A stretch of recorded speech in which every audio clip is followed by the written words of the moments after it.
크로아티아 같은 경우에 이제 제가 먼저 좀 얘기를 하자면은 2018 러시아 월드컵 준우승 팀이었고요.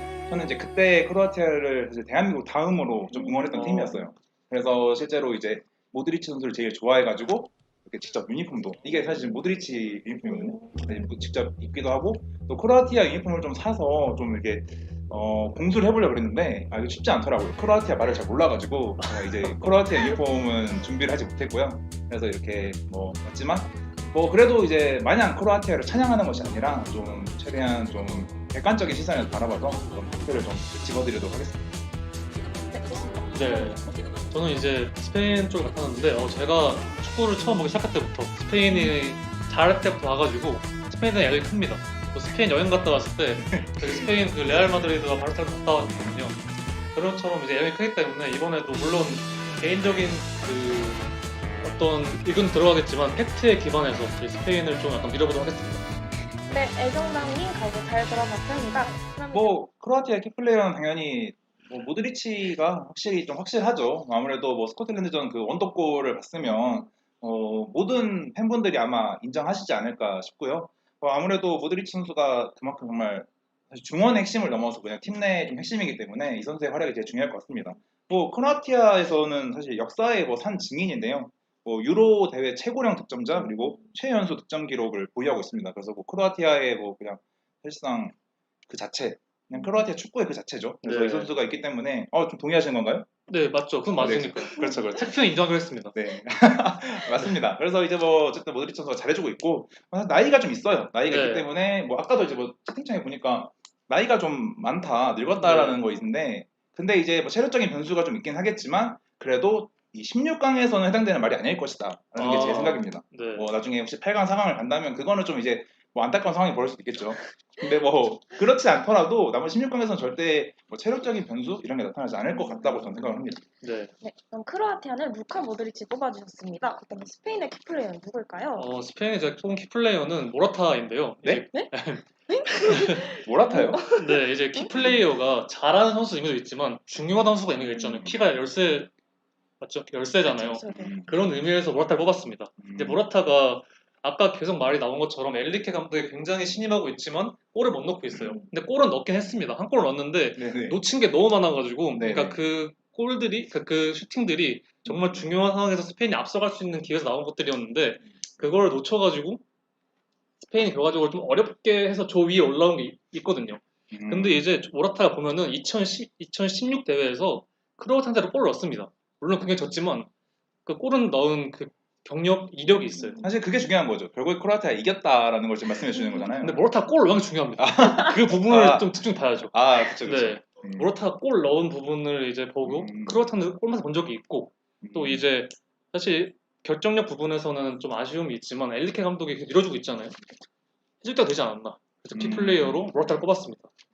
또 약간 이제 모라타에 대해서 좀 반감을 가지는 분들이 있을 것 같아가지고 한 명 더 뽑았어요. 약간 좀 더해서 라포르트를 약간 얹으려고 하는데 라포르트가 이제 아까 말한 제가 한 대로 센터백에서 지금 3경기 다 나오면서 골까지 넣고 이제 라모스가 빠진 자리를 메우고 있거든요. 네. 이제 크로아티아가 이제 한 방을 아마 노릴 것 같아요. 크로아티아가 공격진이 해가지고 그러면 라포르트가 이제 좀 올라가서 하기보다는 좀 뒤에서 후방 좀 지켜주면서 하면은 좀 잘 막지 않을까 생각을 합니다. 저는 근데 오히려 약간 라포르트 선수보다는 이제 라포르트의 파트너로 나올 선수가 누가 될 것인지 좀 중요할 것 같아요. 파우 토레스 선수가 좀 더 가능성이 높은 선수이긴 한데 에릭 가르시아 선수가 만약 나온다? 그러면 이제 크로아티아 이깁니다 그냥. 진짜? 네. 에릭 가르시아 좀 에릭 가르시아 선수가 이제 안티팬인 거예요. 당연히 천만만은 유망주지만 아시다시피 사실 맨시티에서 네네. 생각보다 많은 기회를 받지 못했단 말이에요. 네, 맞습니다. 그러면 이제 이런 큰 무대에서는 그런 이제 경험치 차이가 클 거라고 생각을 합니다. 에릭 가르시아 선수가 조별리그에서 계속 꾸준히 나오고 그 전부터도 뭔가 스페인에서 어린 나이도 불구하고 추측이 됐다라는 그런 게 있었으면 모르겠지만 그렇지 않으면 좀 아무래도 이런 큰 무대에서 실수가 나올 수도 있기 때문에 물론 이제 이게 파우로 토레스 선수가 나오면은 해당이 안 되는 상황이기 때문에 그 센터백 파트너가 중요하지 않을까라는 생각이 듭니다. 네, 맞는 말이죠. 네, 양팀 키플레이어 잘 들어봤습니다. 뽑아주신 키플레이어들이 과연 어떤 활약을 보여줄지 저도 기대를 하면서 지켜보도록 하겠습니다. 그럼 이제 프리뷰와 하이라이트, 승부 예측을 알아봐야 되는데요. 그 전에 관전 포인트를 하나씩만 뽑아볼게요. 오종환 기자님부터 하나 말씀해주세요. 네, 뭐 일단은 제가 계속 크로아티아에 대한 얘기도 하면서 뭐 이제 모드리치 그리고 미드필더 얘기를 많이 했단 말이에요. 그래서 결국엔 이 중원 장악력, 미드필더 싸움에서 좀 승부가 갈릴 것 같습니다. 사실 뭐 이제 뭐 스페인도 모라타가 최전방에 있는 거 보면은 공격이 막 그렇게까지 좋다고 말할 수 없거든요. 근데 크로아티아도 마찬가지입니다. 크로아티아도 뭔가 확실한 그 공격수 스트라이커가 없기 때문에 결과적으로 이제 모드리치를 중심으로 이루어진 크로아티아의 미드필더와 그리고 스페인 뭐 페드리 아까 말씀하신 호케나 이런 선수들이 과연 어떤 모습을 보여주는가 두 팀의 그들의 맞대결에서 좀 더 우위를 점하는 쪽이 아무래도 승리를 가져올 수 있을 것 같지 않나라는 생각이 듭니다. 네, 뭐 말씀한 대로 이제 중원이 좀 중요할 것 같은데 모드리치의 의존성 이것 어떻게 생각하시는지 좀 궁금합니다. 어떻게 풀어나갈지. 사실 이제 모드리치가 뭐 당연히 모든 팀들이 다 견제를 하는 선수잖아요. 근데 이제 그럼에도 불구하고 결과적으로 항상 뭐 모드리치가 뭐 이번 유로에서도 그렇고 막 뭔가 최악이다 기대 이하라는 말을 하진 않았단 말이에요. 네, 어쨌든 모드리치는 뭐 세계 최고의 선수고 심지어 2018 발롱도르를 탄 선수이기 때문에 네. 어쨌든 그 해결책을 스스로가 찾을 거라 생각합니다. 결과적으로 그 뭐 해결책을 찾지 않더라도 뭐 모드리치가 봉쇄를 당하더라도 그 스페인 선수들이 그만큼 모드리치한테 관심이 포커싱이 집중되는 거고 그러면 이제 남은 크로아티아 선수들한테 좀 공간이 생기겠죠. 네. 그런 부분들을 활용할 수 있을 것 같아서 뭐 모드리치가 당연히 뭐 좀 너무 중심이고 하다 보지만 그런 거를 이렇게 크게 뭔가 좀 불안 요소로 꼽기에는 좀 힘들지 않을까라는 생각이 듭니다. 네, 그 모드리치 중요하지만 저는 코바치치가 그렇게 중요할 것 같은데 음, 약간 코바치치에 대해서 약간 음. 말씀해 주실 수 있나요? 다른 중원도 중요할 것 네, 같아가지고. 그쵸. 뭐 코바치치가 이제 사실은 이제 라키티치가 없으면서 어떻게 보면 코바치치가 좀 이제 모드리치와 함께 그런 역할을 해줘야 될 선수가 됐어요. 그래서 뭐 아직까지는 솔직히 제가 봐도 라키티치만큼은 아니라고 생각을 하거든요. 네, 근데 뭐 그래도 뭔가 그 앞서 말씀해 드렸던 것처럼 모드리치가 견제를 받을 때 그 대신 공간을 풀어주고 좀 빌드업을 역할을 수행해줄 선수가 바로 이 코바치치가 되어야 되기 때문에 뭐 역할 중요하죠. 음, 음. 네, 네, 시청자 반응 중에 크로아티아 세대 교체가 시원치 않다라는 반응이 있어요. 네, 어떻게 생각하시나요? 네, 뭐 예, 크로아티아 세대 한번 먼저 동훈 씨가 한번 네. 말씀해 주시죠. 크로아티아 세대 교체가 이제 2018년에 약간 모든 기운을 쏟아부은 느낌이거든요. 모든 세대들이 잘 나와서 그 경기, 그 대회에서 약간 모든 걸 다 한 느낌인데, 물론 모드리치도 있고, 당시에 비다나 로브랭가 선수도 있지만, 그 대체 나온 선수가 지금 아마 주전 라인을 보면은 음. 그바르디올 정도밖에 없어요. 그쵸, 그 그쵸. 이제 신성 같은 경우가. 이제 다른 선수들도 뭐 블라시치도 있고, 다른 선수도 있지만, 그 선수들이 그 빠져나간 선수들 대체를 좀 못했다는 느낌이 강하거든요. 골키퍼 포지션도 수바시치가 정말 잘했는데 지금 네네네. 리바코비치나 뭐 음, 칼리니치 선수도 있겠지만 그 선수들이 수바시치만큼의 음, 물론 대체가 완벽하게 못 되고 그런 것도 이해해야 되는 거죠. 그쵸. 근데 뭐 사실 저도 동의하는 부분이에요. 왜냐면 세대 교체가 안 된 거는 정말 팩트고, 뭐 이제 그때 2018 러시아 월드컵 때도 그때 당시에 이제 뭐 크로아티아의 수비 유망주다라고 했던 게 뭐 틴 예드바이 뭐 이런 선수들이 있는데 결과적으로 지금 없잖아요. 네, 뭐 세대 교체가 좀 잘 안 된 부분이 있고, 근데 뭐 그럼에도 불구하고 그만큼 모드리치가 정말 잘해주고 있기 때문에 그래서 뭐 약간 세대 교체는 실패하긴 했지만 그래도 이제 지금 있는 선수들이 되게 잘해주고 있다는 점, 그 부분이 좀 그래도 나름 긍정적인 부분이라고 생각을 합니다. 네, 다른 분께서 주전만 쓰기에는 한계가 음, 있다라는 반응을 올려주셨는데 음, 어떻게 생각하시나요? 뭐 로테이션이라든지. 일단은 뭐 어느 정도 좀 휴식을 좀 부여받았기 때문에 사실은 제가 봤을 때 조별리그 때 있는 그 주전 라인업이 거의 사실상 동일하게 나올 것 같아요. 뭐 페리시치 선수가 이제 코로나로 못 나오기 때문에 뭐 그 자리를 대신할 다른 선수가 나오겠죠. 뭐 레비치가 될 수도 있고 뭐 오르시치 선수가 될 수도 있을 것 같은데 그 부분을 제외하면은 이제 아무래도 좀 크로아티아가 그렇게까지 전력이 막 풍성하게 탄탄한 편은 아니기 때문에 그대로 나올 것 같고 이게 사실 2018 러시아 월드컵 때 뭐 여러분들이 좀 보셨을 수도 있는데 그 그때도 16강, 8강, 4강을 가면서 뭐 연장전 승부차기를 크로아티아가 다 하면서 올라가요. 맞아요. 그럼에도 불구하고 결국 결승을 갔단 말이에요. 네. 그래서 뭐 이번에도 좀 비슷한 상황이 일어날 수도 있을 것 같아요. 뭐 음, 오히려 주전이 크게 바뀌지 않더라고 하더라도 뭐 좀 더 짜임새 있는 팀을 바탕으로 또 성적이 더 나올 수도 있고 근데 이제 뭐 나중에 좀 그 4강 이상 올라갔을 때는 좀 체력적인 변수가 더 크게 작용할 수 있다는 점이 뭐 불안 요소지 않을까라는 생각이 듭니다. 사실 두 팀 다 더블 스쿼드가 나올 만한 팀들은 아니라서 그 부분이 조금 변수가 될 수 있을 것 같긴 하네요. 네. 그럼 스페인은 어떨까요? 스페인은 로테이션이 가능할까요? 중원이요. 이제 페드리나 코케가 너무 많이 뛰어가지고 아마 한 자리 정도 변화를 줄 수 있을 것 같아요.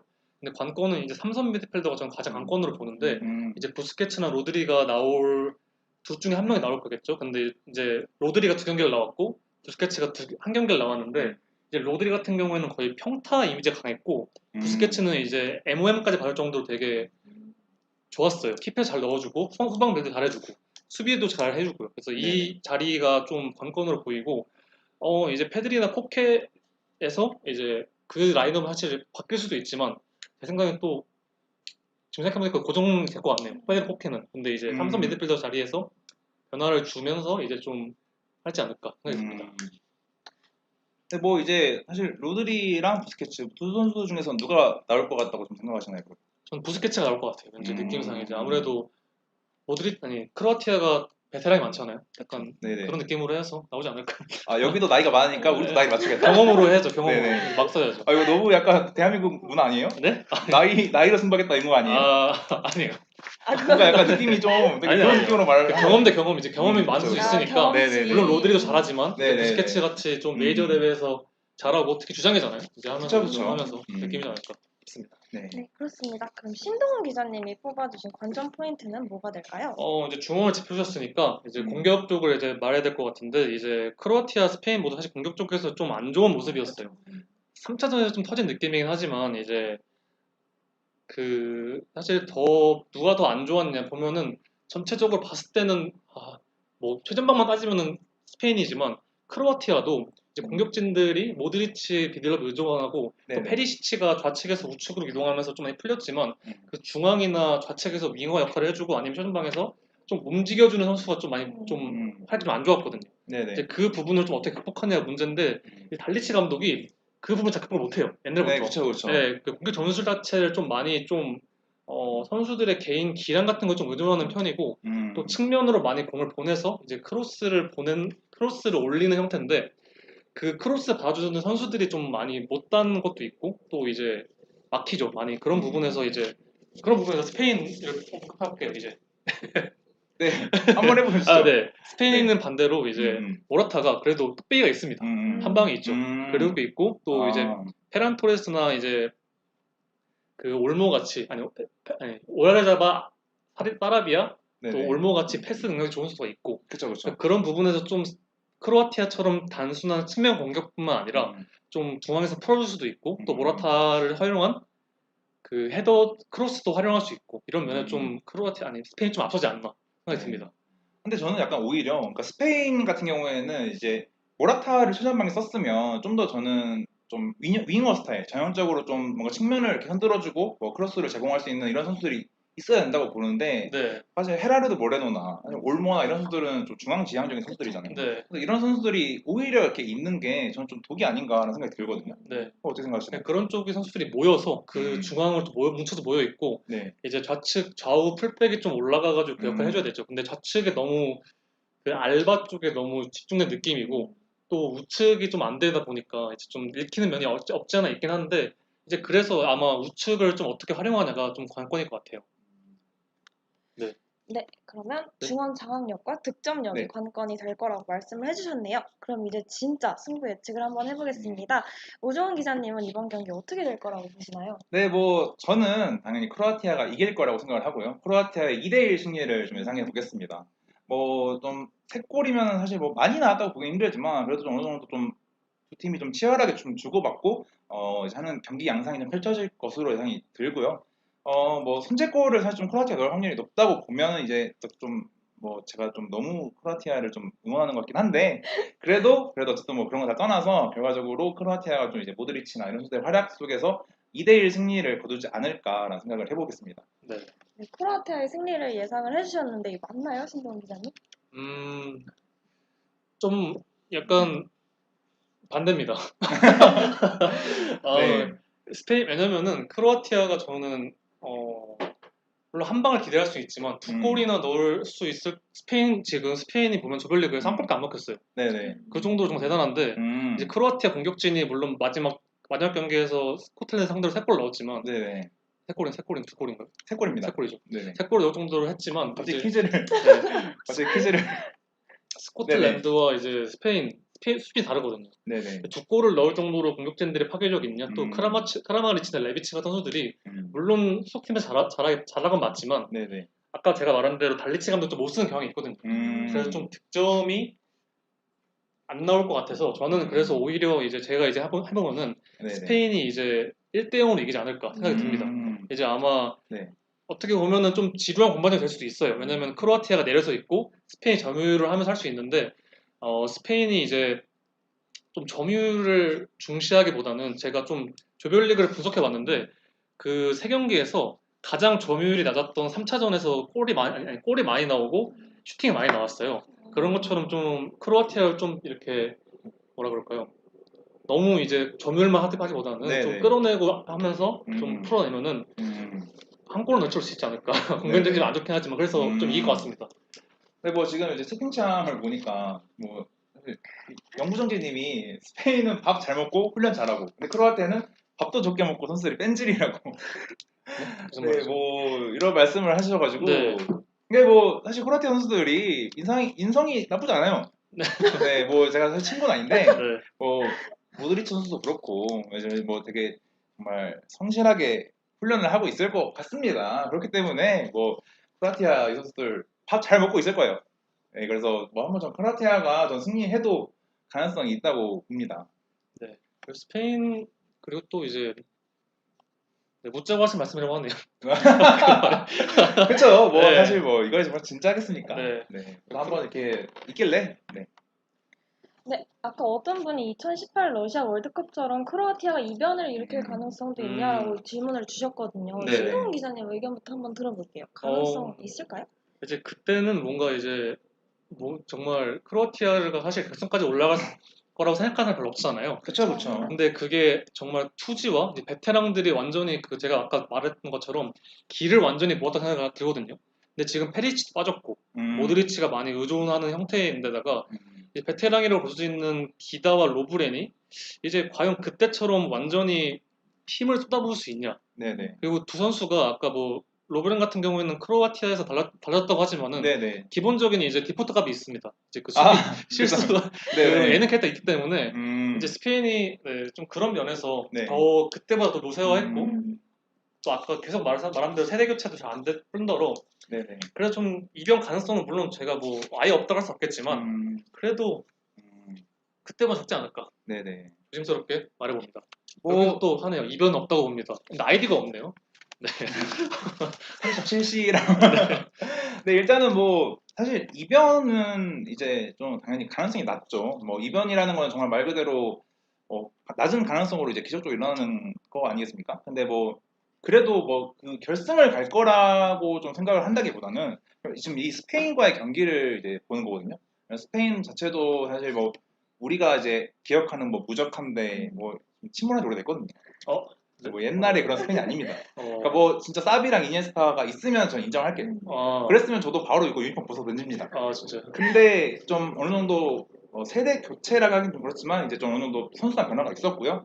그리고 그렇기 때문에 이게 어떤 가능성이 생길지 모릅니다. 그리고 이제 이런 큰 경기에서는 사실 베테랑들의 역할이 중요하기 때문에 뭐 부스케츠도 말씀하신 것처럼 이 모드리치의 역할이 그렇기 때문에 좀 중요하고 기대가 된다는 거죠. 네. 네. 결과적으로 저희 둘 다 의견을 다 굽히지 않네요. 네. 밀고 나가는 네. 느낌인데. 이렇게까지 직진으로 할 줄은 몰랐는데. 네.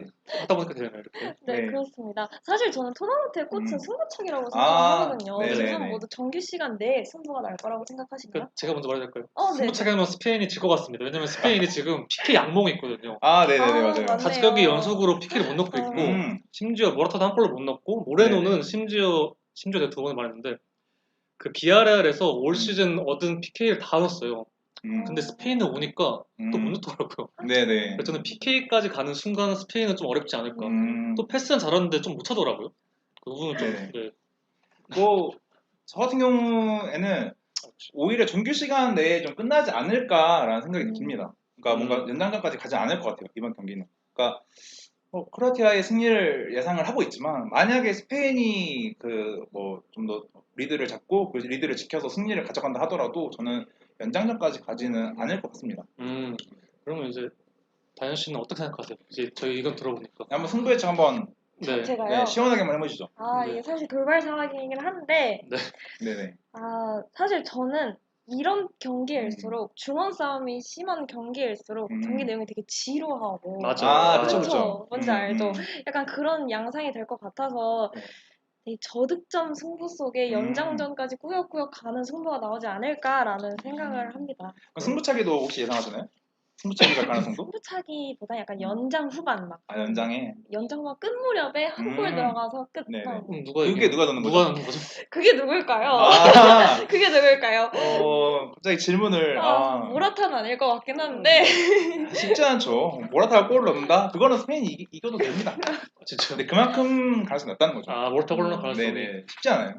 근데 보면은 다 약간 승부차기 가면 진다는 반응이 있고 스페인이 이긴다는 반응이 되게 많아요. 그러네요. 스페인이 1대0으로 이긴다고 JIP님이 말씀하셨는데. 네, 스페인은 손모가지 건다는 분도 있는데.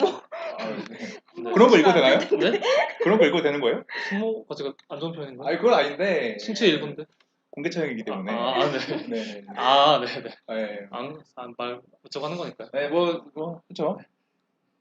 심판이 이길 듯하다고.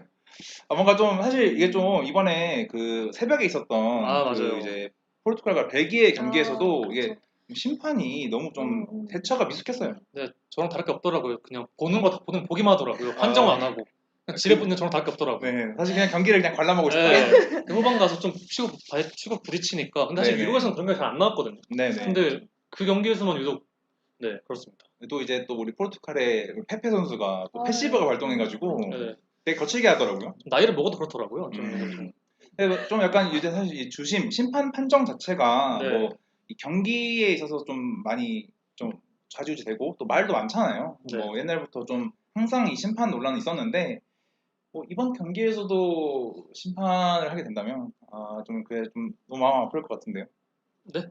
마음 아프죠. 진짜 감성으로 가시네. 갑자기 눈물 날 것 같아가지고. 네. 네, 왜냐면 정말 기대하는 경기이기 때문에. 네, 맞아요. 근데 이걸 심판이 망친다 이러면 좀 짜증나잖아요. 그렇죠. 네네.